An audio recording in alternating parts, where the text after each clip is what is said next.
Customise যেকোনো কাজেই একটা আলাদা এক রকমের ভালো লাগা কাজ করে। কারণ এটার মাধ্যমেই নতুন কোনো একটা জিনিস তৈরি হয়। তো এইখানে যে গয়নাটি তৈরি হবে এখন সেটা একটি ফিঙ্গার রিং এবং ফিঙ্গার রিংটিতে নাম লেখা থাকবে।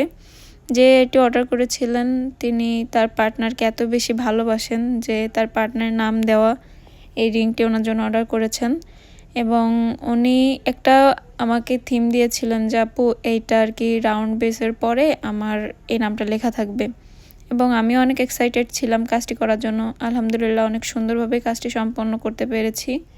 আর কোনো রকম কোনো মেসি যেন না হয় তাই প্রথমেই আমি পেন্সিল দিয়ে নাম লিখে নিয়েছি এবং এখানে আমি সাদা রং সাথে 0 সাইজের তুলি ব্যবহার করেছি যাতে লেখাটা অনেক বেশি স্পষ্ট হয় এবং মেসি না হয়। এবং লাস্টের আউটকামটা অনেক বেশি ভালো ছিল, নামটাও অনেক বেশি সুন্দর হয়েছে আলহামদুলিল্লাহ।